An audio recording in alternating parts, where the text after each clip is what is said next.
All right, y'all. So look, today's the last day of Black History Month, and I wanted to go out with a bang. You know, we had the Oscars earlier this week that kind of kicked it off for us. Yep. You know, we saw some great speeches and some great monumental moments at the Oscars, and I said, you know, we will not let Black History Month go out in vain. No. Not That's at right. all. We're going to have a good rough. last week. Yes. It was rough at first. And I have also been trying to, you know, highlight how we can help build Black businesses, because I think there are so many people listening who want to support Black businesses. Sometimes we're just not aware of some of the Black businesses that are right here in our own backyard. So because I wanted to end with a bang, you know, a lot of us go into fashion and T-shirts and design, but we may not know how to get to that next level of manufacturing the actual product. So there's a difference between putting your logo on a shirt and selling it and actually creating your product from the ground up and distributing it and getting it out there. So with us today, we've got a dude that's from this area, from the DMV, representing for Oxon Hill. He goes by the name of Rocky, a.k.a. ROCKDEEP, is in the building. Hey. How you doing? How you doing, guys? Thank you for having me. I really appreciate it. Of course. So listen, Rocky, before we get into your story, tell us a little bit about ROCKDEEP, the brand, and what exactly it is and what you do. So I created this this concept years ago, but it really came to fruition in 2016 when we officially launched our website. Growing up, first in Delray and then Oxon Hill, I was never in a position to actually buy $200 and $300 sneakers. Back then, they were only $150, but at that time, I couldn't afford that either. So I knew when I wanted to create a brand, I wasn't going to create something for my people that I was going to sell them back to $200 and $300 shoes. I was going to create something that no shoe would ever be over $100. As a matter of fact, nothing that we sell is over $100 for the ROCKDEEP brand. And that's basically the gist of who we are as a brand, just giving something back to the people, and not just our people, but everybody. Yeah. And so I went to your office because, am I allowed to say what your office is? Sure. Okay, so his headquarters is down in Alexandria, Virginia, right? It's in this really nice park right on the water. So I go in because I didn't know what to expect. He told me he had his own shoes, and I'm like, okay, cool, but I never saw it. And when I tell you, it reminded me of like when I've gone to DTLR. I mean, it's a mix between a corporate office with a great view and then a warehouse of all these different shoes. Nice. And I apologize for the warehouse look because we just got a new shipment in, so it usually just looks officey. That means business booming. No, it was incredible. I mean, it was all these boxes and all these styles. So we go into a conference room, right? And in the conference room were all these. It's got to be at least 100 different style shoes. 120 now. 120 SKUs. That's what's styles. up. And these are your original creations, correct? Correct. So basically what you're doing is you're designing it and then you're sending it to the factory. Yes. You're getting it back and then you're putting it in your own stores because you also have your own stores, correct? We're also in Sports Zone, but we've opened our first store in Alexandria, Virginia, in Delray. And there's a story behind that. People's like, well, if you're from Oxon Hill, if you're from PG, why you open a store in Virginia?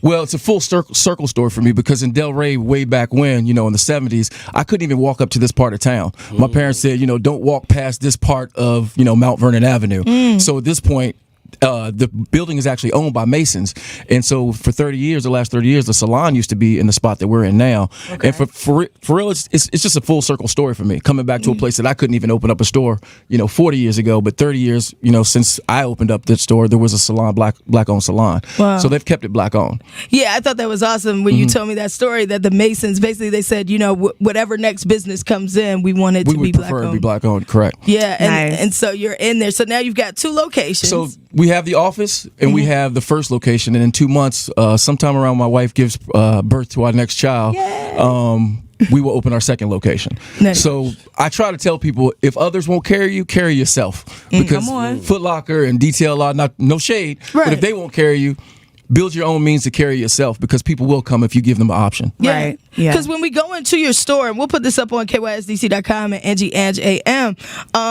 the reality is it looks like a Foot Locker. I mean, it looks like a shoe store, but all of the shoes are your shoes. Correct.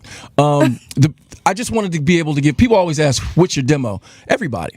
They were like, well, how can everybody be your demo? Well, do you ask Nike that? Do you ask Adidas that? They service everybody, so why can't I? So and Angie saw for yourself, we serve everyone from the old, old white woman to the young black woman. Yeah. From the pimp out in the street to the young professional, here trying to do things for himself. We service everybody. And that's only because we wanted to provide options. We didn't want to be that type of company that just had one shoe and we only did like 100 pair because we don't only afford to serve it for or sell it for $200. Yeah. That's not something I was going to do. That's not something I think that was going to be advantageous for the community and the market that we wanted to serve. Absolutely. We're talking to the founder, the CEO of ROCKDEEP.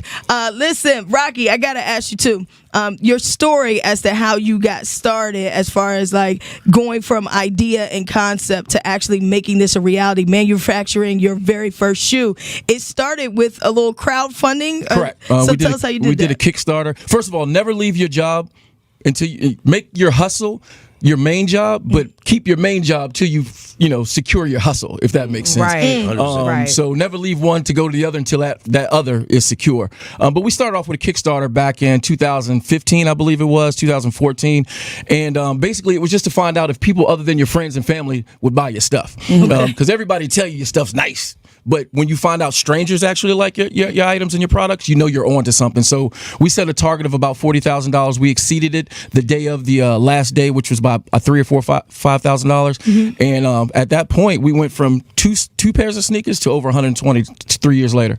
Wow. Nice, nice. Yeah. So you have running shoes? We have and everything. Then everything. When I say everything, so I mean you're like a Nike, but yourself. Yes. I'm like a ROCKDEEP. Exactly. That's what I'm saying. So, and I don't take offense to that. I say that in jest, only because we do athletic. So I actually started trying to do athletic shoes. I knocked on the doors. I knocked at DTLR. I went to their offices, but everyone's like, "Hey, well, we love your stuff, but we really can't put it up because we'd have to take someone down." That's not necessarily true, but now kids are starting to want to find their unique, which is one of our taglines, come find your unique.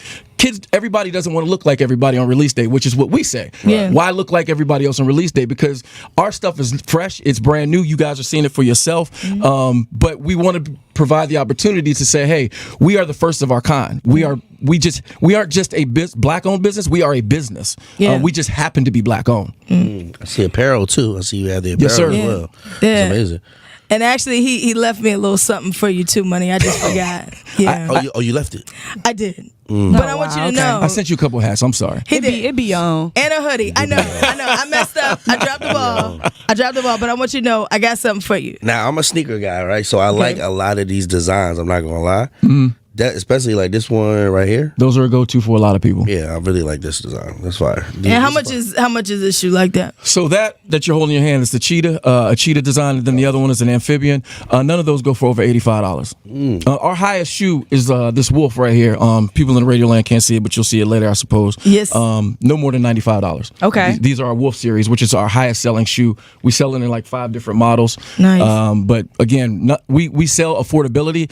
And the funny thing, I think I talked to you about this, Angie, is my people are conditioned to think if it's not over $100, it's not quality. You guys are a testament to see right here. This is it not only meets but exceeds the quality of competitive brands. And I wish we could get more out of that, but there are more people who are beginning to see, and they come and see and they feel. Just like when Angie, when you walked through the door, you thought we were just like a regular old shop until you see and feel and touch and see for yourself that we are actually a brand. We are a company. We are a corporation. Full on. Now outside of DC, of course, where else are your highest market of like shoe buyers? We're a global company. No, but I'm saying like sales wise, like global company. Yeah, so he does sell direct to consumer, essentially. So we started off direct to consumer, where most people, like a Nike, they started off, with their stores and then get into Foot Lockers, Foot Action Champs, and now they've actually cut a lot of accounts, so they're trying to get that direct to consumer money because you keep more of your money instead of splitting it with the retailer. Yeah. We actually have gone this opposite way, but we are still keeping all of our money because we're going direct to consumer both online and at our retail location. So the next step for us is not only just owning our own stores, but giving others the opportunity to franchise our stores and be owners themselves of our stores. And I know you were saying when you first started, like you were getting orders from like England or like Europe. And Britain, basically, for shoes that we were making for trail running like this right here, someone from Britain contacted me and said, hey, we actually use your stuff for golf. Is that what you made it for? No, but as long as you're buying it, I'm okay with that. You know what I mean? You can use it how you want to use it. So we have people that use some of our hiking shoes for golf, for playing softball, all types of different things. And the thing is, we make our shoes to be transitional, so you don't have to do just one thing in it, but it has evolved from one thing to another, and we're really okay with that. It's awesome to see. I personally have never seen that. This is like the first time I saw like this one person in front of me. Like I saw a void, I saw something missing, and so I created it. But in a way where, again, you are the manufacturer of it, correct? You're you're building it from the ground up as opposed to taking something and putting your name on it. You're really So I actually I mentioned to a lot of folks and guys who come and tell me, and gals who tell me that they want to put together a brand, they want to put together a fashion line. Yeah. And I tell them, just having a T-shirt and putting your logo on it or putting some words on it doesn't make it an actual fashion line. That's just you putting your words in something on a T-shirt. When you procure a factory, and trust me, Nike, Adidas, Under Armour, we all actually contract out our factories. None of us own a factory in China. Right. We all contract it out. But when you do research, you find out the best factory for you who can design what it is you need to do. You got to do technical packs. You got to do a lot of stuff goes into it. Yeah. The easy part is actually selling it. The hard part is the research and the business aspect of actually doing these things because my designer, he's unreal. We go back and forth on how we get these things together, but it doesn't take us long to put together a nice looking shoe. Yeah. That's the easy part for us. The business side of it, I'm on the computer. I'm up at night because, it's a 12-hour difference between here and China, talking to my factories, making sure they get things right, making sure they get the technical aspects. Right. Because if we can give you a good looking shoe, but if you put it on and it don't feel good, you're not coming back. That's true. So I only have one chance to impress all of you once, especially my people. So we are a fickle people, but I know that once you put a shoe on and it feels good, you might stick around. You're sticking with it, right? Right. And we had a conversation too about reaching out to designers. We got a lot of young people out here and that have incredible designs when it comes to footwear, and we want to do something special for them. So down the line, we're looking to do something dope, a dope collaboration with ROCKDEEP. Correct. The brand, and for all y'all that design and create shoes, this will be a great opportunity for you to connect with Rocky, connect with the ROCKDEEP brand, and possibly have your own shoe designed, manufactured, and put in the store. Correct. And I want to tell her, before we even get to that point, designing and etch-a-sketching and drawing things out, that's literally a fraction of it. Learn the software aspect because that's the part that gets you over the hump. That's the part that will get you into major places like myself because drawing is cool, but that won't help me. You have to know the software piece and put that on a computer into software so that we can see it, we can rotate it 3D, we can see every aspect of it, putting an outsole together, putting the comfort aspect, the functionality of a shoe. It's just not the style and the look. Right. It's not just the aesthetics. It's actually how the technical aspect of, again, how the shoe feels on a person's foot. Because a lot of places, there are people who design shoes that have never played the sport or have never done the things that they've done before. That's a fact. It surprised me when I found out when I first got in the industry too. But you got to get the right people because we have a hunting line. A lot of people don't know that. You have a hunting line. Correct. And it's called I don't ROCKDEEP Hunting. Oh, it's called ROCKDEEP Huntsman.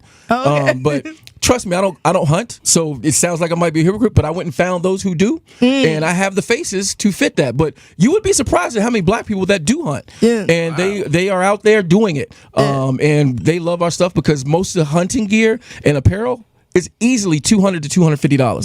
Yeah. None of our stuff's over $100. Wow. Oh, that's even in the hunting brand. Correct. Okay. And it may not be that fashionable either.